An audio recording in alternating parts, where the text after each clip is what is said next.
Karnataka news beet follow ಮಾಡಿ, subscribe ಮಾಡಿ. ಧರ್ಮಸ್ಥಳ ಬುರುಡೆ ಪ್ರಕರಣಕ್ಕೆ ಸ್ಫೋಟಕ ತಿರುವು ಸಿಗ್ತಾ ಇದೆ. ಬುರುಡೆ ಗ್ಯಾಂಗ್ ವಿರುದ್ಧ ಚಿನ್ನಯ್ಯ ರಿಟ್ ಅರ್ಜಿಯನ್ನ ಸಲ್ಲಿಕೆ ಮಾಡಿದ್ರು.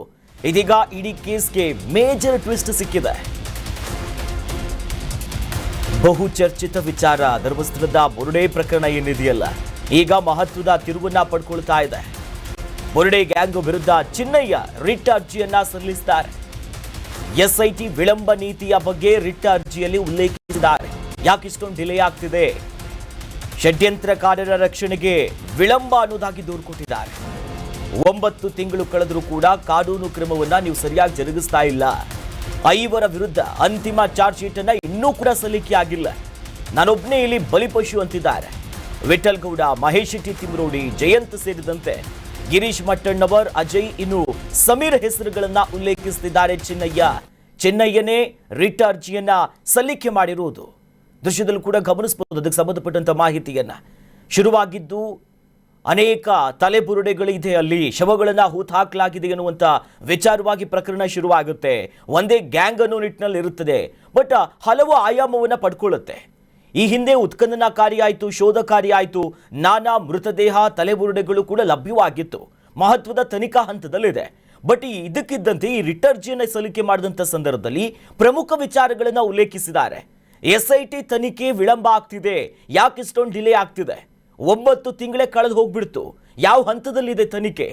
ಈ ನಿಟ್ಟಿನಲ್ಲಿ 5 ವಿರುದ್ಧ ಅಂತಿಮ ಚಾರ್ಜ್ ಶೀಟ್ ಅನ್ನ ಕೂಡ ಸಲ್ಲಿಸಿಲ್ಲ. ಅವರ ಹೆಸರುಗಳು ಉಲ್ಲೇಖ ಆಗಿಲ್ಲ. ನಾನು ಮಾತ್ರ ಈ ರೀತಿಯ ಕಾನೂನು ಹೋರಾಟದಲ್ಲಿ ಬಿದ್ದಿದ್ದೀನಿ, ಇತರರ ಹೆಸರನ್ನ ಯಾಕೆ ಮೆನ್ಷನ್ ಮಾಡಿಲ್ಲ ಕೇಳ್ತಿದ್ದಾರೆ. ಇತರರು ಅಂತಂದ್ರೆ ವಿಠಲ್ ಗೌಡ ಇರ್ಬೋದು, ಮಹೇಶ್ ಶೆಟ್ಟಿ ತಿಮ್ರೋಡಿ, ಜಯಂತು, ಗಿರೀಶ್ ಮಟ್ಟಣ್ಣವರು ಮತ್ತು ಅಜಯ್ ಮತ್ತು ಸಮೀರ್. ಈ ಹಿಂದೆ ಇದ್ದಂಥ ಎಐಗಳನ್ನ ಬಳಕೆ ಮಾಡಿ ಒಂದಿಷ್ಟು ವಿಡಿಯೋಗಳ ಸಂಚಲನಗಳು ಸಮೀರ್ನಿಂದ ಆಗಿತ್ತು. ಗಿರೀಶ್ ಮಟ್ಟಣ್ಣವರು, ತಿಮ್ರೋಡಿ, ನಾನಾ ಪ್ರಕರಣಗಳಿದೆ ಇವ್ರ ಮೇಲೆ ಈಗಾಗಲೇ. ಬಟ್ ಇನ್ನೂ ಕೂಡ ಈ ಉತ್ಖನನ ಕಾರ್ಯ ಏನಾಯಿತು, ತಲೆಬುರುಡೆ ಪ್ರಕರಣಕ್ಕೆ ಸಂಬಂಧಪಟ್ಟಂತೆ ಚಾರ್ಜ್ ಶೀಟ್ ಆಗಿಲ್ಲ. ನಾನು ಮಾತ್ರ ಬಲಿಪಶು ಆಗಿದ್ದೀನಿ ಅನ್ನುವ ಅರ್ಥದಲ್ಲೇ ಈಗ ಈ ವಿಚಾರವಾಗಿಯೇ ಅರ್ಜಿಯನ್ನು ಸಲ್ಲಿಸಿದ್ದಾರೆ. ಸೂತ್ರಧಾರರು ಹೊರಗಿದ್ದಾರೆ, ನಾನೊಬ್ಬನೇ ಒಳಗಿದ್ದೇನೆ. ಈ ಅರ್ಜಿಯಲ್ಲಿ ಇಡೀ ವಿಚಾರಗಳನ್ನು ಎಳೆಯಾಗಿ ಹೇಳಿದ್ದಾರೆ. ಮತ್ತಷ್ಟು ಅಪ್ಡೇಟ್ಸ್ ಇದೆ ಇದ್ರ ಬಗ್ಗೆ.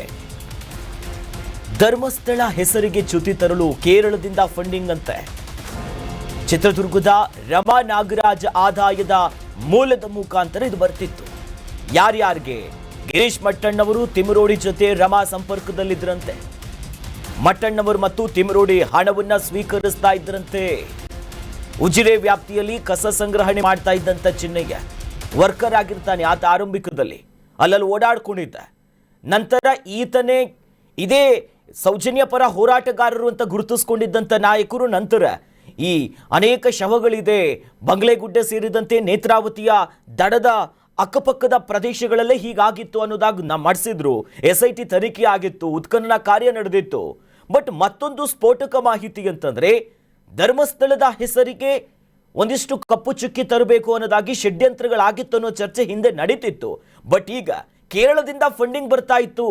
ಯಾರ ಮೂಲಕ? ರಮಾ ನಾಗರಾಜ್ ಅಂತೆ, ಚಿತ್ರದುರ್ಗ ಮೂಲ. ಇವರಿಂದ ಆದಾಯಗಳು ಬರ್ತಾ ಇತ್ತು, ಹಣ ಫಂಡಿಂಗು.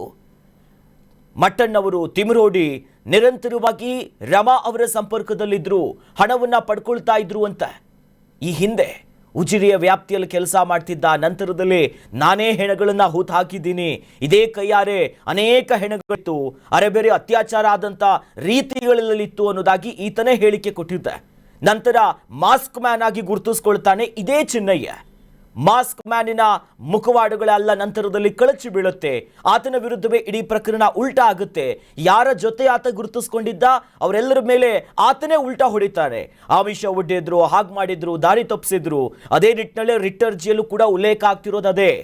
ಫಂಡಿಂಗ್ ವಿಚಾರ ಮತ್ತೆ ಮುನ್ನೆಲೆಗೆ ಬಂದಿದೆ.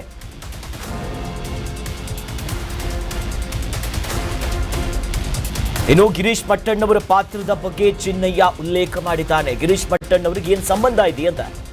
ಚಿನ್ನಯ್ಯನ ಕೈಗೆ ತಲೆಬುರುಡೆ ಕೊಟ್ಟಿದ್ದೇ ಗಿರೀಶ್ ಮಟ್ಟಣ್ಣವರಂತ ಹೇಳ್ತಿದ್ದಾರೆ. ಸ್ಯಾಟಲೈಟ್ ಬಸ್ ಸ್ಟ್ಯಾಂಡ್ ನಲ್ಲಿ ಜಯಂತ್ ಸಂಪರ್ಕ ಆಗ್ತಾನೆ. ಜಯಂತ್ ಮನೆಯಲ್ಲಿ ಬುರುಡೆ ಚಿನ್ನಯ್ಯ ಆತ ಒಂದಿಷ್ಟು ಫೋಟೋಗಳು ಕೊಡ್ತಾ ಇರುತ್ತೆ. ಜಯಂತ್ ಹೇಳಿದಂತೆ ಕೇಳುವಂತ ಚಿನ್ನಯ್ಯನಿಗೆ ಗಿರೀಶ್ ಮಟ್ಟಣ್ಣವರು ಸೂಚನೆ ಕೊಟ್ಟಿದ್ರಂತೆ. ಬೆಂಗಳೂರಿನಲ್ಲಿ ಲಾಡ್ಜ್ ವ್ಯವಸ್ಥೆ ಮಾಡಿದ್ದೇ ಗಿರೀಶ್ ಮಟ್ಟಣ್ಣವರ್. ಸುಜಾತ ಭಟ್ ಜೊತೆ ಮತ್ತೊಮ್ಮೆ ಚಿನ್ನಯ್ಯನ ಭೇಟಿ ಕೂಡ ಮಾಡಿಸ್ತಾರೆ.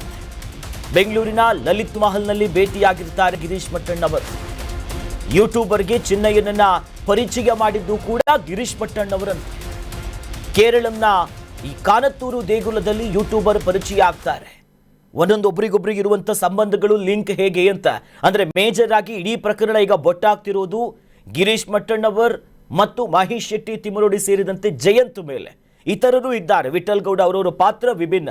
ಬಟ್ ಚಿನ್ನಯ್ಯ ಈಗ ಹೇಳ್ತಿರೋ ಅಂಶ ಅಂತಂದ್ರೆ ಈ ಅರ್ಜಿಯಲ್ಲಿ ಉಲ್ಲೇಖ ಆದಿದ್ದಂತೆ ಗಿರೀಶ್ ಮಟ್ಟಣ್ಣವರ ಪಾತ್ರ ಏನಿತ್ತು ಅಂತ. ತಲೆಬುರುಡೆ ಕೊಟ್ಟಿದ್ದವರು, ಜಯಂತಿನ ಸಂಪರ್ಕ ಆಗಿದ್ದು ಕೂಡ ಇವರಿಂದ. ಜಯಂತ್ ಮನೆಯಲ್ಲಿ ಬುರುಡೆಯನ್ನ ಕೂಡ ಇಟ್ಟಿರುವಂಥ ಒಂದಿಷ್ಟು ಫೋಟೋ ದಾಖಲೆ ಅದು ಇಷ್ಟೊಂದು. ಜಯಂತ್ ಹೇಳಿದಂತೆ ಕೇಳಬೇಕು ಅಂತ ಹೇಳಿದ್ದು ಕೂಡ ಗಿರೀಶ್ ಮಟ್ಟಣ್ಣವರಂತೆ. ಅಷ್ಟೇ ಅಲ್ಲ, ಆತನಿಗಿರೋದಕ್ಕೆ ಲಾಡ್ಜಿನ ವ್ಯವಸ್ಥೆ, ಮನೆಯ ವ್ಯವಸ್ಥೆ, ಹಣಕಾಸಿನ ವ್ಯವಸ್ಥೆಗಳು, ಇವರಿಗೆ ಹಣ ಎಲ್ಲಿಂದ ಬರ್ತಾ ಇತ್ತು. ನಂತರದಲ್ಲಿ ಮತ್ತೆ ಮತ್ತೆ ಭೇಟಿಯಾಗ್ತಿದ್ದು ಬೆಂಗಳೂರಿನ ಲಲಿತ್ ಮಹಲ್ನಲ್ಲಿ ಯೂಟ್ಯೂಬರ್ನ ಪರಿಚಯ ಮಾಡಿಸ್ಕೊಂಡಿದ್ರು. ಇವರೆಲ್ಲರ ಪಾತ್ರದ ಬಗ್ಗೆ ಗೊತ್ತಾಗ್ತಿದೆ. ವಿಠಲ್ ಗೌಡ ಪಾತ್ರದ ಬಗ್ಗೆಯೂ ಕೂಡ ಉಲ್ಲೇಖಿಸಿದ್ದಾರೆ ಚಿನ್ನಯ್ಯ. ಉಜಿರೆಯ ವ್ಯಾಪ್ತಿಯಲ್ಲಿ ಕಸ ಸಂಗ್ರಹಣೆ ಮಾಡ್ತಿದ್ದ ಚಿನ್ನಯ್ಯ ಅಲ್ಲೊಂದಿಷ್ಟು ವರ್ಷಗಳ ಕಾಲ ಕೆಲಸ ಮಾಡಿದ್ದ. ವಿಠಲ್ ಗೌಡ ಜೀಪ್ನಲ್ಲಿ ಬಂದು ಚಿನ್ನಯ್ಯನ ಸಂಪರ್ಕ ಮಾಡ್ಕೊಂತಾರೆ. ಬಳಿಕ ಮಹೇಶ್ ಶೆಟ್ಟಿ ತಿಮರೋಡಿ ಮನೆಗೆ ಕರ್ಕೊಂಡು ಹೋಗ್ತಾರೆ ವಿಠಲ್ ಗೌಡ. ವಿಠಲ್ ಮೂಲಕವಾಗಿ ಮಹೇಶ್ ಶೆಟ್ಟಿ ತಿಮರೋಡಿಯ ಪರಿಚಯ ಆಗುತ್ತೆ. ಕನೆಕ್ಷನ್ಸ್ ನೋಡಿ, ಚಿನ್ನಯ್ಯ ರತ್ನಾಗೆ ಅವರ ಕರೆ ಮೇರೆಗೆ ಉದ್ಯೋಗವನ್ನ ಪಡೆದಿರ್ತಾನೆ. ಚಿನ್ನಯ್ಯ ಕೆಲಸ ಮಾಡಿಸ್ಕೊಟ್ಟಿರ್ತಾರೆ ನೋಡಿ. ಆರಂಭಿಕವಾಗಿ ಈ ಯೂಟ್ಯೂಬರು ಗಿರೀಶ್ ಮಟ್ಟಣ್ಣವರು ಇವ್ರದ್ದೆಲ್ಲ ಒಂದು ಕನೆಕ್ಷನ್. ಇವ್ರಿಗೆ ಹೆಂಗೆ ಪರಿಚಯ ಆದ, ಏನೇನಾಗಿತ್ತು, 5 ಲಕ್ಷದ ಚೆಕ್ ಅನ್ನು ನೀಡೋದಾಗಿಯೂ ಕೂಡ ಚಿನ್ನಯ್ಯನಿಗೆ ಒಂದಿಷ್ಟು ಆಮಿಷ ಒಡ್ಡಿದ್ರಂತೆ. ಮಹೇಶ್ ಶೆಟ್ಟಿ ತಿಮರೋಡಿ ಮನೆಯಲ್ಲಿ ಕಿರುಕುಳವನ್ನು ಕೊಡಲಾಗಿದೆ ಅನ್ನೋದು ಕೂಡ ಆತ ಆರೋಪಿಸ್ತಿದ್ದಾನೆ. ಮೂಡುಬಿದ್ರೆ ಮೂಲ್ಕಿ ಸ್ವಾಮೀಜಿ ಆಶ್ರಮಕ್ಕೆ ಕರ್ಕೊಂಡು ಹೋಗಿದ್ರು. ನಂತರದಲ್ಲಿ ವಕೀಲ ಕಿವಿ ಧನಂಜಯ್ ಸಂಪರ್ಕವನ್ನ ಗಿರೀಶ್ ಮಟ್ಟಣ್ಣವರೇ. ಪ್ರತಿಯೊಂದು ಇದು ಆತ ಚಿನ್ನಯ್ಯನ ಮಾತುಗಳಿದು. ಆತ ಮಾಡ್ತಿರುವಂಥ ಆರೋಪ, ಆತ ಅರ್ಜಿಯಲ್ಲಿ ಪ್ರಶ್ನೆ ಮಾಡ್ತಿರೋ ಅಂಶಗಳಿವೆಲ್ಲ ಹೆಂಗೆ ಕನೆಕ್ಷನ್ ಅಂತಂದ್ರೆ ಇವರಿಂದ. ಹಾಗಾಗಿ ಇವ್ರಗಳ ಮೇಲೆ ಯಾವ ಕ್ರಮ, ನಾನೀಗ ಒಂದು ರೀತಿಯಲ್ಲಿ ಸಂಕಷ್ಟದಲ್ಲಿ ಇದ್ದೀನಿ, ಇವ್ರ ಮೇಲೆ ಯಾವ ಕ್ರಮ ತೆಗೆದುಕೊಳ್ತೀರಿ ಅಂತ ಕೇಳ್ತಿದ್ದಾರೆ. ವಿಠಲ್ ಗೌಡನ ಪಾತ್ರದ ಬಗ್ಗೆನೂ ಕೂಡ ಇದೆ. ವಿಠಲ್ ಗೌಡ ಒಂದು ಕಡೆ ಸೌಜನ್ಯ ಹತ್ಯೆ ಪ್ರಕರಣದ ಸೌಜನ್ಯ ಮಾವ ಆಗ್ಬೇಕಿತ್ತ. ನಂತರದಲ್ಲಿ ಈ ತಲೆಬುರುಡೆಯ ಗ್ಯಾಂಗ್ ಅನ್ನೋದಾಗಿ ಏನು ಸಾರ್ವಜನಿಕವಾಗಿ ಹೇಳಲಾಗ್ತಿತ್ತು, ಆ ಗ್ಯಾಂಗ್ನಲ್ಲೂ ಕೂಡ ಗುರುತಿಸ್ಕೊಳ್ತಾನೆ. ವಿಠಲ್ ಗೌಡನ ಕೆಲಸ ನೇತ್ರಾವತಿಯಲ್ಲಿ ಜೀಪ್ ಇರುತ್ತೆ, ಬಾಡಿಗೆ ಜೀಪು ಕರ್ಕೊಂಡು ಹೋಗಿ ಬರೋದು. ಈತನೇ ಬಂದು ಸಂಪರ್ಕ ಮಾಡ್ಕೊಳ್ತಾನಂತೆ ಚಿನ್ನಯ್ಯನ. ಆತ ಕಸ ಒಂದು ಸ್ವಚ್ಛತಾ ಸಿಬ್ಬಂದಿಯಾಗಿ ಪೌರ ಕಾರ್ಮಿಕನ ಕೆಲಸ ಮಾಡ್ತಿದ್ದ ಉಜಿರೆಯ ಭಾಗದಲ್ಲಿ. ನಂತರದಲ್ಲಿ ಆತನ ಅಕ್ಕನ ಮೇರೆಗೆ ಪರಿಚಯ ಆಗಿ ತಿಮ್ರೋಡಿ ಬಳಿ ಕೂಡ ಇವರು ಇರ್ತಾರೆ. ಧರ್ಮಸ್ಥಳ ವಿರುದ್ಧ ಹೇಳಿಕೆಗೆ ಒತ್ತಾಯಿಸ್ತಾರಂತೆ ಇವರೆಲ್ಲ ಸೇರಿಕೊಂಡು. ಇಲ್ಲಿ ಶವಗಳನ್ನು ಸುಟ್ಟಾಕಿದ್ದೀವಿ, ಸಾವಿರಾರು ಶವಗಳಿದೆ, ಹಿಂಗೆಲ್ಲ ನೀನು ಹೇಳಿಕೆ ಕೊಡುವಂತ ಬೋರ್ಡೆ ಗ್ಯಾಂಗ್ ನಿರ್ದೇಶನವನ್ನ ಕೊಟ್ಟಿತ್ತು ಅನ್ನೋದು ಈಗ ಆತನೇ ಬಾಯಿ ಬಿಡ್ತಿದ್ದಾನೆ. ಕ್ಷಣಕ್ಕೊಂದು ನಿಮಿಷಕ್ಕೊಂದು ರೋಚಕತೆಯನ್ನ ಪಡ್ಕೊಳ್ತಾ ಇದೆ ಈ ಪ್ರಕರಣ.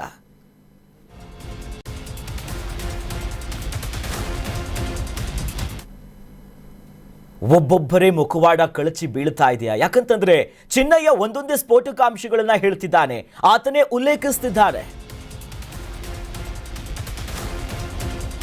ಬುರುಡೆ ಪ್ರಕರಣಕ್ಕೆ ಸಂಬಂಧಪಟ್ಟಂತೆ ಮಹೇಶ್ ಶೆಟ್ಟಿ ತಿಮರೋಡಿ ಪಾತ್ರದ ಬಗ್ಗೆನೂ ಕೂಡ ಚಿನ್ನಯ್ಯ ಉಲ್ಲೇಖಿಸುತ್ತಿದ್ದಾನೆ. ಬುರುಡೆ ಗ್ಯಾಂಗಿನ ಪ್ರಮುಖ ಆರೋಪಿ ಮಹೇಶ್ ಶೆಟ್ಟಿ ತಿಮರೋಡಿ. ಬುರುಡೆ ಗ್ಯಾಂಗಿನ ಅಣತಿಯಂತೆ ನಡೆಯೋದಕ್ಕೆ ಹಣದ ಆಮಿಷ ಒಡ್ಡಿದ್ರಂತೆ ಈತನಿಗೆ. ಆಗಾಗ ಖರ್ಚಿಗೆ ಮಹೇಶ್ ಶೆಟ್ಟಿ ನನಗೆ ಹಣ ಕೊಡ್ತಿದ್ರು, ಇವನು ಬುದ್ಧಿ ಎಲ್ಲ ಹೋಗಿತ್ತು ಅಂತ. ಗಿರೀಶ್ ಮಟ್ಟಣ್ಣವರಿಗೆ ನನ್ನನ್ನು ಪರಿಚಯಿಸಿದ್ರು.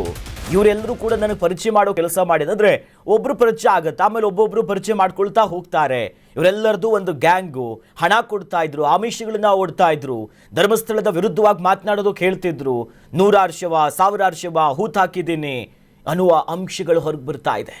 ಬುರುಡೆ ಗ್ಯಾಂಗಿನ ಪ್ರಮುಖ ಆರೋಪಿ ಮಹೇಶ್ ಶೆಟ್ಟಿ ತಿಮರೋಡಿ ಅಂತ ಹೇಳ್ತಿದ್ದಾರೆ. ಇನ್ನು ಬುರುಡೆ ಗ್ಯಾಂಗಿನ ಅಣತಿಯಂತೆ ಹಣದ ಆಮಿಷ ಒಡ್ತಿದ್ರು. ಆಗಾಗ ಖರ್ಚಿಗೆ ಮಹೇಶ್ ಶೆಟ್ಟಿ ಅವರು ನನಗೆ ದುಡ್ಡು ಕೊಡ್ತಾ ಇದ್ರು. ಗಿರೀಶ್ ಮಟ್ಟಣ್ಣವ್ರನ್ನ ಇವ್ರನ್ನೇ ನನಗೆ ಪರಿಚಯ ಮಾಡ್ಕೊಳ್ತಾರೆ. ವಿಧಾನಸೌಧದಲ್ಲಿ ಬಾಂಬ್ ಇಟ್ಟವರನ್ನ ಪರಿಚಯಿಸ್ತೇವೆ, ಹೀಗೆ ಚಿನ್ನಯ್ಯನ ಮುಂದೆ ಹೇಳಿದ್ರಂತೆ. ಯಾಕಂತಂದ್ರೆ ಮಹೇಶ್ ಶೆಟ್ಟಿ ತಿಮರೋಡಿ ಮೇಲೆ ಒಂದು ಕಡೆಯಲ್ಲಿ ಈ ಬೇರೆ ಬೇರೆ ಕೊಲೆ ಪ್ರಕರಣ, ಮತ್ತೊಂದು ಮಗದೊಂದೊಂದಿಷ್ಟು ಆರೋಪ ಇದೆ, ಗಡಿಪಾರಿನ ಸಮಸ್ಯೆಗಳು ಅವ್ರ ಮೇಲಿದೆ, ಬೇರೆ ಬೇರೆ ಪ್ರಕರಣಗಳು. ಬಟ್ ಈ ಹಿಂದೆ ಮಟ್ಟಣ್ಣವರ ಮೇಲೆ ಈ ಬಾಂಬಿಗೆ ಸಂಬಂಧಪಟ್ಟಂತೆ ಒಂದಿಷ್ಟು ಬೆದರಿಕೆ ಹಾಕಿರೋ ಪ್ರಕರಣ ಇತ್ತು. ಬಟ್ ಆ ಕೇಸ್ ಆಮೇಲೆ ಮುಚ್ಚೋಗೆಲ್ಲ ಕೆಲಸ ಆಯಿತು. ಅವೆಲ್ಲವನ್ನ ಕೂಡ ಉಲ್ಲೇಖಿಸಿದ್ದಾರೆ ಇಲ್ಲಿ. ಇನ್ನು ವಕೀಲ KV ಧನಂಜಯ್ ಪಾತ್ರದ ಬಗ್ಗೆ ಕೂಡ ಚಿನ್ನಯ್ಯ ಒಬ್ಬೊಬ್ಬರ ಬಗ್ಗೆನೇ ಆತ ಹೇಳಿದ್ದಾನೆ. ಸುಪ್ರೀಂ ಕೋರ್ಟು, ಹೈಕೋರ್ಟಿನ ಇಲ್ಲೆಲ್ಲ ವಕೀಲರಾಗಿರುವಂಥ ಧನಂಜಯ್ ಬೋರ್ಡೆ ಗ್ಯಾಂಗ್ ದೆಹಲಿಗೆ ತೆರಳಿದ್ದಂಥ ವೇಳೆಯಲ್ಲಿ ಚರ್ಚೆಗಳು ಕೂಡ ಆಗಿತ್ತಂತೆ. ಷಡ್ಯಂತ್ರಕಾರರಿಂದ ವಕೀಲ ಧನಂಜಯ್ ಜೊತೆಯಲ್ಲಿ ಚರ್ಚೆ ಆಗಿದೆ. ಇವರೆಲ್ಲರ ಜೊತೆ ಸಂಪರ್ಕದಲ್ಲಿದ್ದಾರೆ. ಸುಪ್ರೀಂ ಕೋರ್ಟಿನ ನ್ಯಾಯಮೂರ್ತಿಗಳ ಮುಂದೆ ಬುರುಡೆ ರಹಸ್ಯ ಪ್ರಸ್ತಾವ ಆಗಿದೆ. ಬುರುಡೆ ವಿಷಯವನ್ನ ಬೆಳ್ತಂಗಡಿಯಲ್ಲೇ ಮುಂದುವರಿಸುವಂತೆ ಸೂಚನೆಗಳನ್ನ ಕೂಡ ಕೊಡಲಾಗುತ್ತೆ. ಪ್ರತಿಯೊಬ್ಬರು ಕೂಡ ಇಂಟರ್ಲಿಂಕ್ ಇದ್ದಾರೆ, ಕನೆಕ್ಷನ್ಸ್ಗಳಿದೆ. ಒಂದು ಕಡೆ ಮಹೇಶ್ ಶೆಟ್ಟಿ ತಿಮರೋಡಿ, ಗಿರೀಶ್ ಮಟ್ಟಣ್ಣವರು, ಜಯಂತ್ ಹೆಂಗ್ ಪರಿಚಯ, ಸಮೀರ್ ಹೆಂಗ್ ಸಿಗ್ದ, ಮುಂದುವರೆದಂತೆ ವಕೀಲ KV ಧನಂಜಯ್ ಇವರ ಪಾತ್ರದ ಬಗ್ಗೆ ಕೂಡ ಉಲ್ಲೇಖ ಆಗುತ್ತೆ. ಕಾನೂನಾತ್ಮಕ ಹೋರಾಟಗಳಿರ್ಬೋದು, ಮತ್ತೊಂದು ವಿಚಾರವಾಗಿ ಇವರು ದೆಹಲಿಗೆ ಹೋಗಿದ್ರು, ಅವ್ರ ಜೊತೆ ಮಾತನಾಡಿದ್ರು, ಹೇಗೆ ಈ ವಿಚಾರವನ್ನು ಮುಂದೆ ತಗೊಂಡು ಹೋಗಬೇಕು ಇವೆಲ್ಲದ್ರ ಬಗ್ಗೆನೂ ಕೂಡ ಹೇಳಿದ್ರು. ಅಷ್ಟೇ ಅಲ್ಲ ಅಂತೆ, ಧನಂಜಯ್ ಅವರ ಟೀಮ್ ಏನಿದೆಯಲ್ಲ ಚೆನ್ನೈಯನ್ನ ಸಹಿ ಕೂಡ ಪಡ್ಕೊಂಡಿತ್ತಂತೆ ಒಂದಿಷ್ಟು ಡಾಕ್ಯುಮೆಂಟ್ಸ್ಗಳಿಗೆ. ಒಂದು ಬೆಂಗಳೂರಿಗೆ ಬಂದಿದ್ರಂತೆ, ಕಾಮಾಕ್ಷಿ ಪಾಳ್ಯದಲ್ಲಿ ಒಂದು ಕಚೇರಿ ಇದೆಯಂತೆ ಧನಂಜಯ್ ಅವ್ರದ್ದು, ಅಲ್ಲಿ ಟ್ರೈನಿಂಗ್ ಅಂತೆ ಇವತ್ತನಿಗೆ. ಕೋರ್ಟ್ನಲ್ಲಿ ಏನು ಹೇಳಿಕೆ ಕೊಡಬೇಕು, ನೀನು ಏನು ಮಾತನಾಡಬೇಕು, ಕ್ರಾಸ್ ಕ್ವಶನ್ಸ್ಗಳು ನಿನಗೆ ಹೆಂಗೆ ಬರ್ಬೋದು, ಅವ್ರು ಏನು ಕೇಳ್ಬೋದು, ಆಗ ನಿನ್ನ ಉತ್ತರಗಳು ಏನಿರಬೇಕು ಅನ್ನೋದ್ರ ಬಗ್ಗೆ ಟ್ರೈನಿಂಗ್ ಕೊಟ್ಟಿದ್ರಂತೆ ಚಿನ್ನಯ್ಯನಿಗೆ. ಸ್ವತಃ ಚಿನ್ನಯ್ಯನೇ ಉಲ್ಲೇಖ ಮಾಡ್ತಿರುವ ಅಂಶ ಇದು, ಯಾವುದೋ ಅಂತೆಕಂತೆಗಳು ಅಲ್ಲವೇ ಅಲ್ಲ. ಬೆಂಗಳೂರಿನ ಕಚೇರಿಯಲ್ಲಿ, ಧನಂಜಯ್ ಕಚೇರಿಯಲ್ಲೇ ವಕೀಲ ಧೀರಜ್ನಿಂದ ತರಬೇತಿ ಕೊಡ್ತಾರಂತೆ, ಟ್ರೈನಿಂಗ್ ಅಂತೆ ಈತನಿಗೆ. ಬೋರ್ಡ್ ಮೇಲೆ ಬರೆದು ಚಿನ್ನಯ್ಯನಿಗೆ ಹೇಳಿಕೆಗಳು, ಯಾವ ಹೇಳಿಕೆ ಕೊಡಬೇಕು, ತಲೆ ಬುರುಡೆ ಎಲ್ಲಿಂದ ಸಿಕ್ತು, ಹೇಗೆ ಸಿಕ್ತು, ನೀನು ಹೇಗೆ ಬಂದೆ, ನಿನಗೆ ಹೆಂಗೆ ಕನೆಕ್ಷನ್ ಇದ್ದಾರೆ, ನಾಳೆ ದಿನ. ಯಾಕಂತಂದರೆ ಉತ್ಖನನ ಕಾರ್ಯ ವಾರಗಟ್ಟಲೆ ಹೋಯಿತು, ದಿನಗಟ್ಟಲೆ ಕಳೆದಿದ್ದೇವೆ, ಅನೇಕ ಹಣಗಳು ಖರ್ಚಾಗಿದೆ. ಇಡೀ ಜಿಲ್ಲಾಡಳಿತ, ಬೆಳ್ತಂಗಡಿ ಇರ್ಬೋದು, ಆ ಭಾಗದ ಜಿಲ್ಲಾಡಳಿತ, ಸ್ಥಳೀಯ ಪೊಲೀಸರು ನಿರಂತರವಾಗಿ ಈ ಪ್ರಕರಣದ ಮೇಲೆ ಬಿಸಿ ಇದ್ರು. ಮತ್ತಷ್ಟು ಬೆಚ್ಚಿ ಬೀಳಿಸುವ ಅಂಶ, ಅನೇಕರ ಹೆಸರುಗಳನ್ನ ಕೂಡ ಉಲ್ಲೇಖಿಸಿದ್ದಾರೆ. ಯೂಟ್ಯೂಬರ್ಸ್ ಪಾತ್ರದ ಬಗ್ಗೆ ಕೂಡ ಚಿನ್ನಯ್ಯ ಹೇಳಿದ್ದಾನೆ. ಹೆಂಗ್ ಯೂಟ್ಯೂಬರ್ಸ್ ಇದರಲ್ಲಿ ಲಿಂಕ್ ಇದ್ದಾರೆ ಅಂತ. ಯೂಟ್ಯೂಬರ್ MD ಸಮೀರ್ ಮತ್ತು ಅಜಯ್ ಅಂಚನ್ ಪಾತ್ರದ ಬಗ್ಗೆ ಇದೆ. ಬುರುಡೆ ಗ್ಯಾಂಗ್ ಷಡ್ಯಂತ್ರಗಾರರ ಪ್ರಮುಖ ಸದಸ್ಯರಂತೆ ಇವರೆಲ್ಲ 30ರಿಂದ 35 ವಿಡಿಯೋ ರೆಕಾರ್ಡ್ ಅನ್ನ ಮಾಡಿಸಿರ್ತಾರೆ ಯೂಟ್ಯೂಬರ್ಸ್. ಚಿನ್ನಯ್ಯ ಹೇಳಿಕೆಯನ್ನ ರೆಕಾರ್ಡ್ ಮಾಡಿ ಯೂಟ್ಯೂಬರ್ಸ್ಗಳು ವೈರಲ್ ಮಾಡಿದ್ರು. ಆತನ ಪ್ರತಿಯೊಂದು ಅಂಶ, ಅಂದರೆ ಸಾಮಾಜಿಕ ಜಾಲತಾಣದಲ್ಲಿ ಹೆಂಗ್ ಸದ್ದು ಮಾಡಬೇಕು, ಇದೊಂದು ಷಡ್ಯಂತ್ರದ ಭಾಗ. ಎಲ್ರಿಗೂ ಗೊತ್ತು, ಸಮೀರನ ಒಂದೇ ಒಂದು ವಿಡಿಯೋ ಸಿಕ್ಕಾಪಟ್ಟೆ ಚರ್ಚೆಗಾಯ್ತು, ಲಕ್ಷಾಂತರ ಕೋಟ್ಯಾಂತರ ವ್ಯೂಸ್ಗಳನ್ನ ಪಡ್ಕೊಳ್ತು, ನಾನಾ ಆಯಾಮಗಳನ್ನ ಕೊಟ್ಟಿದ್ದಂಥ ಒಂದು ವಿಡಿಯೋ ಇದು ಸಿಕ್ಕಾಪಟ್ಟೆ ವೈರಲ್ ಆಗಿತ್ತು. ನಂತರ ಆತನ ಮೇಲೂ ಕೂಡ ಪ್ರಕರಣ ದಾಖಲಾಯಿತು, ಸ್ಟೇಷನ್ಗೆ ಬಂದ ಹೋದ, ಅನೇಕ ವಿಚಾರ ಆಯಿತು. ಆದರೆ ಸದ್ಯ ಆ MD ಸಮೀರ್ ಮತ್ತು ಅಜಯ್ ಅಂಚನ್ ಬಗ್ಗೆನೂ ಕೂಡ ಪ್ರಸ್ತಾಪಿದ್ದಾರೆ. ಇವರು ಕೂಡ ಒಬ್ಬರು ಆರೋಪಿಗಳೇ, ಆ ಟೀಮಲ್ಲಿರೋರು. ಒಂದು 30-35 ವಿಡಿಯೋ ಎಲ್ಲ ರೆಕಾರ್ಡ್ ಮಾಡ್ಕೊಂಡಿದ್ದಾರೆ, ನನ್ನ ಹತ್ರ ಹೇಳಿಕೆಗಳನ್ನು ಪಡ್ಕೊಂಡಿದ್ದಾರೆ, ನನಗೊಂದಿಷ್ಟು ಟ್ರೈನಿಂಗ್ ಕೊಟ್ಟಿದ್ದಾರೆ. ಬೆಂಗಳೂರು ಸೇರಿದಂತೆ ಹಲವೆಡೆ ಚಿನ್ನಯ್ಯನೊಂದಿಗೆ ಓಡಾಡಿದಂತೆ. ಕೇರಳಕ್ಕೆ ಹೋಗಿದ್ರು, ಅದೇ ಕೊತ್ನೂರು ದೇವಸ್ಥಾನಕ್ಕೆ ಹೋಗಿದ್ರು, ಅಲ್ಲಿ ಹೋಗಿ ಮೀಟ್ ಮಾಡ್ಕೊಂಡಿದ್ರು. ಚಿನ್ನಯ್ಯನಿಗೆ ಒತ್ತಡಗಳನ್ನು ಹಾಕಿ ಹಿಂಗಿಂಗೆ ಹೇಳಿಕೆಗಳನ್ನ ಕೊಡಬೇಕು ಅಂತ ಅವ್ರು ಹೇಳ್ದಂಗೆ ಇವನ ಹತ್ರ ಹೇಳಿಸಿ ರೆಕಾರ್ಡ್ ಮಾಡಿಸ್ಕೊಂತಿದ್ದಾರಂತೆ. ಸದ್ಯ ಚಿನ್ನಯ್ಯನ ರಿಟ್ನಲ್ಲಿ ನಟ ಪ್ರಕಾಶ್ ರಾಜ್ ಹೆಸರು ಉಲ್ಲೇಖ ಆಗಿರುವುದೇ ಮೇಜರ್ ಟ್ವಿಸ್ಟ್. ಚಿನ್ನಯ್ಯನ ಪ್ರಸ್ತಾಪದ ಬಗ್ಗೆ ಪ್ರಕಾಶ್ ರಾಜ್ ಪ್ರತಿಕ್ರಿಯೆ ಕೊಟ್ಟಿದ್ದಾರೆ. ಯಾವುದೇ ಗಾಳಿ ಮಾತುಗಳನ್ನು ನಂಬೇಡಿ, ನಾನೇ ಸ್ಪಷ್ಟನೆ ಕೊಡ್ತೀನಿ ಅಂತಿದ್ದಾರೆ. 2 ದಿನಗಳಲ್ಲಿ ನಾನೇ ಬಂದು ಇವೆಲ್ಲದಕ್ಕೂ ಕೂಡ ಉತ್ತರ ಕೊಡ್ತೀನಿ. ದುರುಳರು ಈಗ ಇಂಥದ್ದೊಂದಿಷ್ಟು ಕೆಟ್ಟ ಕೆಲಸಕ್ಕೆ ಹೋಗ್ತಿದ್ದಾರೆ, ರೆಕ್ಕೆ ಪುಕ್ಕೆಗಳು ಇಲ್ಲ ಇದಕ್ಕೆ. ಈ ರೀತಿಯಾಗಿ ಸೋಷಿಯಲ್ ಮೀಡಿಯಾದಲ್ಲಿ ಪೋಸ್ಟ್ ಮಾಡಿದ್ದಾರೆ ಪ್ರಕಾಶ್ ರಾಜ್. ಬೇರೆ ಬೇರೆ ಅಂಶ ಪಡ್ಕೊಳ್ತು, ರೈಟು, ಲೆಫ್ಟು, ಕಮ್ಯುನಿಸ್ಟು, ನಾನಾ ವಿಚಾರಗಳು, ಸೈದ್ಧಾಂತಿಕ ವಿಚಾರಗಳು, ಧಾರ್ಮಿಕ ಕ್ಷೇತ್ರದ ಮೇಲೆ ಟಾರ್ಗೆಟ್ ಮಾಡಲಾಗ್ತಿದೆಯಾ, ಧರ್ಮಾಧಾರಿತವಾಗಿ ಧರ್ಮವನ್ನು ಟಾರ್ಗೆಟ್ ಮಾಡಲಾಗ್ತಿದೆಯಾ, ಅಥವಾ ಪವಿತ್ರ ಕ್ಷೇತ್ರದ ಹೆಸರು ಹಾಳು ಮಾಡಲಾಗ್ತಿದೆಯಾ ಅನ್ನೋ ಎಲ್ಲ ಅಂಶದ ಜೊತೆಯಲ್ಲೇ ಹೀಗಾಗಿರಬಹುದಾ ಒಂದಿಷ್ಟು ಅನುಮಾನಕ್ಕೂ ಕೂಡ ಇದು ಎಡೆ ಮಾಡಿಕೊಟ್ಟಿತ್ತು. 50-50% ಯಾವ್ದು ಸತ್ಯ ಯಾವ್ದು ಸುಳ್ಳು ಅನ್ನೋ ಗೊಂದಲದಲ್ಲಿ ಪ್ರಕರಣ ಆಯಿತು. ಬಟ್ ಖ್ಯಾತ ನಟ ಪ್ರಕಾಶ್ ರಾಜ್ ಹೆಸರನ್ನ ಕೂಡ ಚಿನ್ನಯ್ಯನ ರಿಟ್ ಅರ್ಜಿಯಲ್ಲಿದೆ. ಆತನೇ ಹೇಳ್ತಿದ್ದಾನೆ, ಪ್ರಸ್ತಾಪ ಮಾಡ್ತಿದ್ದಾನೆ. ಬಟ್ ಇದು ಯಾವಾಗ ಇಂಥದ್ದೊಂದು ಸುದ್ದಿ ಹೊರಗು ಬೀಳ್ತು, ಇಮಿಡಿಯೇಟ್ ಆಗಿ ನಟ ಪ್ರಕಾಶ್ ರಾಜ್ ಅವರು ಪ್ರತಿಕ್ರಿಯೆ ಕೊಡ್ತಾರೆ. ಈ ಗಾಳಿಯ ಮಾತುಗಳಿಗೆ ನೀವು ಯಾರು ಕೂಡ ಕಿವಿ ಕೊಡೋಕೆ ಹೋಗಬೇಡಿ. ಇವ್ರು ಏನೇನು ಮಾಡ್ತಿದ್ದಾರೆ ಅನ್ನೋದು ಗೊತ್ತು, ರೆಕ್ಕೆ ಪುಕ್ಕಿಗಳಿಲ್ಲ, ಇದಕ್ಕೆ ಆಧಾರ ರಹಿತವಾದಂಥದ್ದಿದು. ನಾನೇ ಒಂದು 2 ದಿವಸದಲ್ಲಿ ಇದಕ್ಕೆ ಏನು ಈ ಹೇಳಿಕೆಗಳು ಆತ ಏನು ಕೊಡ್ತಿದ್ದಾನೆ ಸ್ಪಷ್ಟನೆ ಕೊಡೋ ಕೆಲಸವನ್ನು ನಾನು ಮಾಡ್ತೀನಿ ಅಂತ ಇಮಿಡಿಯೇಟ್ ಆಗಿ ತಮ್ಮ ಸೋಷಿಯಲ್ ಮೀಡಿಯಾದಲ್ಲಿ ಒಂದು ಪೋಸ್ಟ್ ಮಾಡಿದ್ದಾರೆ.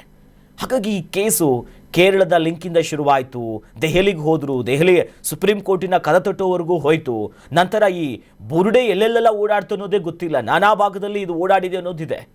ಸದ್ಯ ಈ ಪ್ರಕರಣ ಮತ್ತಷ್ಟು ವಿವಾದಾತ್ಮಕಕ್ಕೆ ಇದು ಕಾರಣ ಆಗ್ತಿದೆ.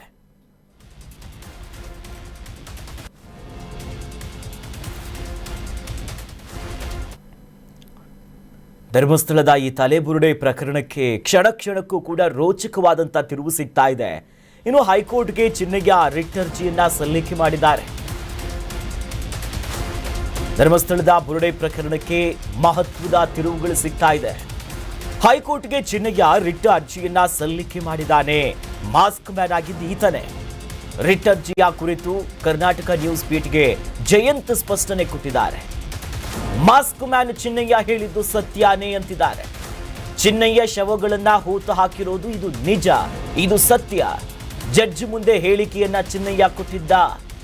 ಜಡ್ಜ್ ಮುಂದೆ ಆತ ಹೇಳಿಕೆ ಕೊಟ್ಟಿದ್ದ. ಈಗ ಯಾಕಾತ ಯೂಟರ್ನ್ ಅನ್ನ ಹೊಡಿತಿದ್ದಾನೆ ಅನ್ನೋದು ಗೊತ್ತಿಲ್ಲ.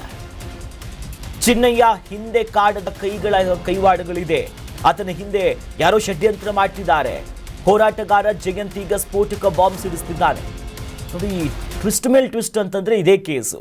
ಒಂದು ಕಡೆ ಚಿನ್ನಯ್ಯ ಬಂದು ಹೇಳ್ತಿದ್ದಾನೆ, ಮತ್ತೊಂದು ಕಡೆಯಲ್ಲಿ ಚಿನ್ನಯ್ಯ ಹೇಳ್ತಿರೋದು ಸತ್ಯ, ಶವಗಳು ಹೂತು ಹಾಕಿದ್ದಾರೆ, ಇವೆಲ್ಲ ಇದೆ. ಆತ ಯೂಟರ್ನ್ ಹೊಡಿತಿದ್ದಾನೆ ಅಂತ ಜಯಂತ್, ಈ ಪ್ರಕರಣದ ಹೋರಾಟಗಾರ ಲಾಸ್ಟ್ ಅಲ್ಲಿ ಬಂದರೂ ಕೂಡ ಲೇಟೆಸ್ಟ್ ಆಗಿ ತಿರುವು ಕೊಟ್ಟಿದ್ದು ಜಯಂತೆ. ಸಾಮಾಜಿಕ ಹೋರಾಟಗಾರರಾಗಿ ಗುರುತಿಸ್ಕೊಂಡಿರ್ತಾರೆ. ಎಲ್ಲಿನ ಜಯಂತು, ಎಲ್ಲಿನ ಧರ್ಮಸ್ಥಳ ಪ್ರಕರಣ ಅನ್ನೋ ಮಟ್ಟಿಗೆ ಕೂಡ ಚರ್ಚೆ ಆಗಿತ್ತು. ಬಟ್ ನಂತರ ಕರ್ನಾಟಕ ನ್ಯೂಸ್ ಬೀಟ್ಗೆ ಜಯಂತ್ ಒಂದಿಷ್ಟು ಸ್ಪಷ್ಟನೆ ಕೊಟ್ಟಿದ್ದಾರೆ. ಚಿನ್ನಯ್ಯ ಹೇಳ್ತಿರೋದು ಸುಳ್ಳು, ಎಲ್ಲ ಯೂಟರ್ನ್ ಅಂತಿದ್ದಾರೆ. ಸರ್, ಇದು ಇವಾಗ ನಮ್ಮನ್ನು ನಾವು ಷಡ್ಯಂತ್ರ ಅಂತ ಹೇಳ್ತಾ ಇದ್ರಲ್ಲ ಸರ್, ಇದರಲ್ಲಿ ಜನರಿಗೆ ಗೊತ್ತಾಗ್ತಾ ಇದೆ ಯಾರು ಷಡ್ಯಂತ್ರ ಮಾಡ್ತಾ ಇರೋದಂತ. ಸರ್, 200 ಕೋಟಿದಲ್ಲಿ ಆಗ್ತಾ ಇದಾರಲ್ಲ ಸರ್, ಹಂಗಾರೆ SIT ಸುಮ್ಮನೆ ಕೂತಿದ್ರ? ನಮ್ಮನ್ನು 15-10 ದಿನ ತನಿಖೆ ಮಾಡುವ ಅವ್ರಿಗೇನು SIT ಅವ್ರಿಗೆ ಸಿಗ್ಲಿಲ್ವಾ ಸರ್? ಬ್ಯಾಂಕ್ ಖಾತೆನೇನು ಸಿಗ್ಲಿಲ್ವಾ ಸರ್? ಇದು ನನ್ನ ಪ್ರಕಾರವಾಗಿ ಇದು ದೊಡ್ಡ ಒಂದು ಪಿತೂರಿ ಆಗ್ತಾ ಇರೋದು. ಈಗಾಗಲೇ ಆ ಚಿನ್ನಯನ್ನು ಜೈಲಿನಿಂದ ತರಬೇಕಾದ್ರೆ ಸರ್ಕಾರಿ ವಕೀಲು, ಅದು ಅಲ್ಲದೆ ಚಿನ್ನನ ಮಿಸಸ್ ಅವ್ರು ಹೇಳ್ತಾ ಇದ್ರು ನಮಗೆ ವಕೀಲಿಲ್ಲ, ದುಡ್ಡಿಲ್ಲ ಅಂತ ಹೇಳ್ತಾ ಇದ್ರು. ಹೌದಲ್ಲ ಸರ್? ಯಾವ್ದೋ ಮಾಧ್ಯಮ ಇಲ್ಲಲ್ಲ. ನಾನ್ ಕೇಳ್ತಾ ಇರೋದು, ಇವತ್ತು ಹೈಕೋರ್ಟ್ ಹಾಕಿರೋದು ಅಂತ ಹೇಳಿದ್ರೆ ಹೆಸರು ಕೇಳಿದಂತ ದೊಡ್ಡ ಇವರನ್ನ ವಕೀಲನ ನೇಮಕ ಮಾಡಿದಾರಲ್ವಾ ಸರ್? ಹೌದು ಹೌದು. ಇದೆಲ್ಲ ಎಲ್ಲಿಂದ ಸರ್ ದುಡ್ಡು? ಇವನಿಗೆ ಅದು ದುಡ್ಡು ಆಯ್ತಾ? ಅಲ್ಲಿ ಲಾಡ್ಜ್ ಅಲ್ಲಿ ಕೂರಿಸ 2-3 ತಿಂಗಳಲ್ಲ ಯಾವ್ದೋ ಒಂದು ಲಾಡ್ಜ್ ಅಲ್ಲಿ ಕೂರಿಸ, ಅದಕ್ಕೆಲ್ಲ ಯಾರು ಸರ್ ಕೊಡೋದು? ಅವರು ಆರೋಪ ಮಾಡ್ತಿದ್ದಾರೆ ಸರ್. ಗಿರೀಶ್ ಮಟ್ಟಣ್ಣ ಅವರು ಸೇರಿದಂತೆ ಒಂದಿಷ್ಟು ಜನ ನನಗೆ ಹೆದರಿಸ್ಬಿಟ್ಟು ಒಂದಿಷ್ಟು ವಿಡಿಯೋಗಳನ್ನ ಮಾಡಿಸ್ಕೊಂಡ್ರು, ನಾನು ಹೇಳ್ಕೊಟ್ಟಂಗೆ ಹೇಳು ಅಂತ ಹೇಳಿದ್ರು ಅಂತ ಅವರು ಹೇಳಿದಿರೋದು ಉಲ್ಲೇಖ ಮಾಡಿದ್ರು. ಈಗ ಹೌದು, ಅವಾಗ ಬೆಳ್ತಂಗಡಿ ನ್ಯಾಯಾಲಯದಲ್ಲಿ ಎಷ್ಟೋ ಜುಲೈ ತಿಂಗಳಲ್ಲಿ ಒಂದು ಹೇಳಿಕೆ ಕೊಟ್ಟಿದಾರಲ್ಲ ಸರ್ ನ್ಯಾಯಾಧೀಶರ ಮುಂದೆ ಗೌಪ್ಯವಾಗಿ. ಆ ವಕೀಲರು ಇಲ್ಲ, ಯಾರಿಲ್ಲ. ಅವಾಗ ಟೈಪಿಸ್ಟ್ ಪ್ಲಸ್ ಜಡ್ಜ್ ಮಾತ್ರ ಇರುವಾಗ ಅವನು ಸ್ವತಂತ್ರವಾಗಿ ಮಾತಾಡ್ಬೋದಿತ್ತಲ್ಲ ಸರ್? ಮಾತಾಡಿದಂತಾನೆ ಸ್ವತಂತ್ರವಾಗಿ. ಅದು ಸತ್ಯಾಸತ್ಯ ಘಟನೆ ತಾನೇ ಮಾತಾಡಿರೋದು. ಅದು ಇನ್ನೂ ಯಾರಿಗೂ ಅದರ ಪ್ರತಿಯನ್ನು ಯಾರು ಕೊಟ್ಟಿಲ್ಲ, ಕೊಡ್ಲಿಕ್ಕೂ ಇಲ್ಲ ಸದ್ಯಕ್ಕೆ. ಹಾಗಾದ್ರೆ ಅವನಿಗೆ ಅಲ್ಲಿ ಹೇಳ್ಬೋದಿತ್ತಲ್ಲ ಸರ್, ಈ ತರ ಷಡ್ಯಂತ್ರ ಆಗಿರೋದು ಅಲ್ಲಿ ಜಡ್ಜ್ ಮುಂದೆನೆ ಕೊಡ್ಬೋದಿತ್ತಲ್ಲ ಸರ್? ಅದಕ್ಕೆ ಕೊಟ್ಟಿಲ್ಲ. ಈಗ ಒಂದು ಸಾರಿ ಚಿನ್ನಯ್ಯ ಇದಕ್ಕೆ ಧರ್ಮಸ್ಥಳ ವಿರುದ್ಧ ಪಿತೂರಿ ಮಾಡಿದ ಅಂತ ಒಂದು ಪ್ರಶ್ನೆ. ಅಂದ್ರೆ ಯಾಕೆ ಸುಳ್ಳು ಹೇಳಿಕೆ ಕೊಟ್ಟ ಆ ಟೈಮಲ್ಲಿ ಅಂತ ಸರ್? ಅವ ಹೇಳಿರೋದು ಸ್ಟಾರ್ಟಿಂಗ್ ಇಂದ ಹೇಳಿರೋದು ಸತ್ಯನೇ, ಅದ್ರಲ್ಲಿ 2 ಮಾತಿಲ್ಲ. ಅವನ ನಾವು ದೂರಲ್ಲ ಅವನು. ಅಂದ್ರೆ ಅವ 1994ರಿಂದ 2014 ತನಕ ಆ ಧರ್ಮಸ್ಥಳ ವ್ಯಾಪ್ತಿಯಲ್ಲಿ ವಾಸವಾಗಿದ್ದು, ಅಲ್ಲೇ ಆಗಿರುವಂತ ಹೆಣ್ಣು ಮಕ್ಕಳನ್ನೆಲ್ಲ ಭಿಕ್ಷುಕರನ್ನು ಕೊಲೆ ಮಾಡಿ ಬಿಸಾಕಿರೋದು ಅವನೇ. ಆ ಪರಿಸ್ಥಿತಿ ಅವನಿಗೆ ಅನುಭವ ಇತ್ತು ಏನಾಗ್ತದೆ ಅಂತ. ನಾನೇನಾದ್ರೂ ಇವಾಗ ಈ ಅವರ ವಿರುದ್ಧವಾಗಿ ನಿಂತರೆ ನನ್ನ ಪರಿಸ್ಥಿತಿ ಅದೇ ಪರಿಸ್ಥಿತಿ ಆಗಬಹುದು ಎಂದು ಭಯ ಬಿದ್ದು ಇವಾಗ ಈ ತರ ಆಗ್ತಾ ಇರೋದವ. ಅವನಾಗೆ ಮಾಡ್ತಾ ಇರೋದಲ್ಲ, ಅವನಾಗೆ ಮಾಡುದು. ಇವತ್ತು ಹೇಳ್ತೀನಿ ನೋಡಿ, ಅವನಾಗಿ ಇದು ಮಾಡ್ತಾ ಇರೋದಲ್ಲ, ಅವನು ಮಾಡಿಸ್ತಾ ಇರೋದು. ಅವನಿಗೆ ಏನ್ ಮಾಡ್ಲಿಕ್ಕೆ ಆಗ್ತಾ ಇಲ್ಲ. ಚಿನ್ನದಿಂದ ಯಾರಿದ್ದಾರೆ ಈಗ? ಸೊ ಇವಾಗ ನನ್ನ ಪ್ರಕಾರ ಅತ್ಯಾಚಾರ ಯಾರ್ ಗ್ಯಾಂಗ್ ಇದೆ ಆ ಗ್ಯಾಂಗ್ ಎಲ್ಲ ಅವರೊಟ್ಟಿಗೆ ಇದ್ದಾರೆ. ಚಿನ್ನಯ್ಯ ಇದಕ್ಕೆ ಯೂಟರ್ನ್ ನೋಡ್ಬಿಟ್ರ ಅಂತ? ಯೂಟರ್ನ್ ನೋಡದಲ್ಲ, ಅವ್ನು ಓಡಿಸಿರೋದು. 100% ಹೊಡೆದವರಲ್ಲ, ಹೊಡಿ ವಿಷಯನೇ ಇಲ್ಲ, ಓಡಿಸಿರೋದು. ಆಗ ಮಹೇಶನ ಮನೆಯಲ್ಲಿ 1.5 ಗಂಟೆ ಮಾತಾಡಿದಾನಲ್ಲ ಸರ್ ಅವ ವಿಡಿಯೋ ಅಲ್ಲಿ, ನೀವು ತಾವೆಲ್ಲ ನೋಡಿರ್ಬೋದು.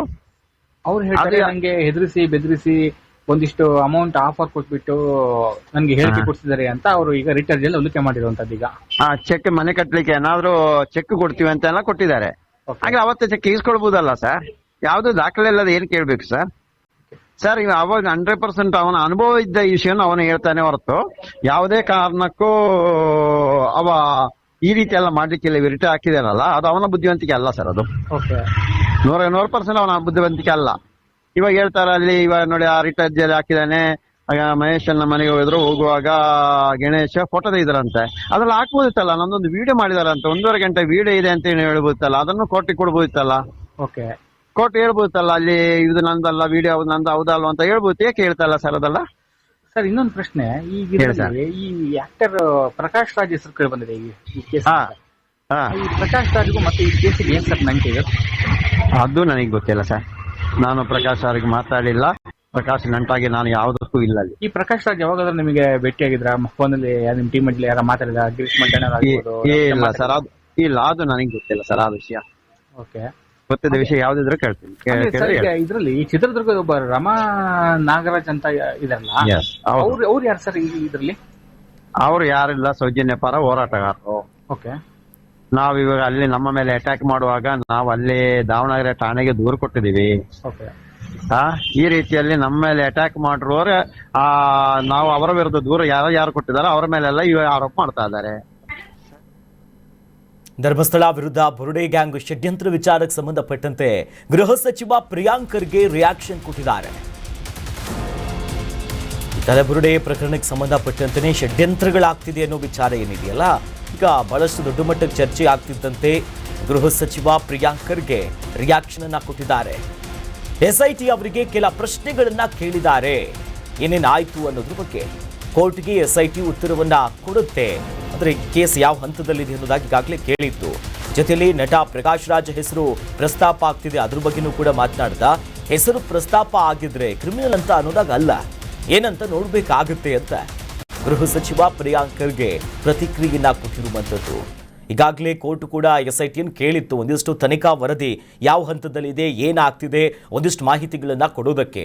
ಹಾಗಾಗಿ ಅದನ್ನು ಅವರು ಕೇಳ್ತಾರೆ, ಕೊಡ್ತಾರೆ ಅಂತ ಗೃಹ ಸಚಿವರು ಹೇಳಿದರು. ಮತ್ತೊಂದು ಕಡೆಯಲ್ಲಿ ಖ್ಯಾತ ನಟನ ಹೆಸರು ಕೂಡ ಇದರಲ್ಲಿ ತಳಕ ಹಾಕ್ಕೊಂಡಿರೋದ್ರಿಂದ ಅವ್ರ ಹೆಸರು ಬಂತಂದ ತಕ್ಷಣ ಅವ್ರೇನು ಕ್ರಿಮಿನಲ್ ಅಂತ ನಾವು ಕೇಳೋಕ್ಕಾಗೋದಿಲ್ಲ. ಮುಂದಿನ ದಿನದಲ್ಲಿ ಅವರೇ ಸ್ಪಷ್ಟನೆ ಕೊಡ್ತೀನಿ ಅಂತ ಹೇಳಿದ್ದಾರೆ. ಕಾದ್ ನೋಡೋಣ ಅನ್ನುವ ಅರ್ಥದಲ್ಲೇ ನೂತನ ಗೃಹ ಸಚಿವರು ಧರ್ಮಸ್ಥಳದ ಈ ಪ್ರಕರಣದ ಬಗ್ಗೆ ಇವತ್ತು ಮಾತನಾಡಿದರು. ಕೋರ್ಟ್ ಅವರು SIT ಚೀಫಿಗೆ ಕೇಳಿದಾರಲ್ವಾ, it is a court monitored. ಇದು ಕೋರ್ಟ್ ಅವರು SITಗೆ ಕೆಲವು ಪ್ರಶ್ನೆಗಳನ್ನ ಕೇಳಿದ್ದಾರೆ. SIT ಚೀಫ್ ಅದಕ್ಕೆ ಕೋರ್ಟಿಗೆ ಉತ್ತರ ಕೊಡ್ತದೆ. ಅದು ಇಲ್ಲಿ ನಾವು ಬಹಿರಂಗವಾಗಿ ಚರ್ಚೆ ಮಾಡ್ಲಿಕ್ಕೆ ಆಗೋದಿಲ್ಲ. ಈಗ ಹೆಸರು ಪ್ರಸ್ತಾಪ ಆದ ತಕ್ಷಣನೇ ಎಲ್ಲರೂ ಕ್ರಿಮಿನಲ್ ಅಂತ ಅಲ್ಲ. ಈಗ ಕೋರ್ಟ್ ಅವರು SIT ಚೀಫಿಗೆ ಕೇಳಿದಾರಲ್ವಾ, ಉತ್ತರ ಕೊಡ್ಲಿ. ಅವರು ಕೋರ್ಟಿಗೆ ಫಸ್ಟ್ ಉತ್ತರ ಕೊಡ್ಬೇಕು. ನಾವು ಮಾಧ್ಯಮದಲ್ಲಿ ಬಂದು ಚರ್ಚೆ ಮಾಡ್ಲಿಕ್ಕೆ ಆಗೋದಿಲ್ಲ. ಅದು it is a court monitored. ಇದು ಕೋರ್ಟ್ ಅವರು SITಗೆ ಕೆಲವು ಪ್ರಶ್ನೆಗಳನ್ನ ಕೇಳಿದ್ದಾರೆ. SIT ಚೀಫ್ ಅದಕ್ಕೆ ಕೋರ್ಟಿಗೆ ಉತ್ತರ ಕೊಡ್ತದೆ. ಅದು ಇಲ್ಲಿ ಕರ್ನಾಟಕ ನ್ಯೂಸ್ ಬೀಟ್ ಫಾಲೋ ಮಾಡಿ, ಸಬ್ಸ್ಕ್ರೈಬ್ ಮಾಡಿ.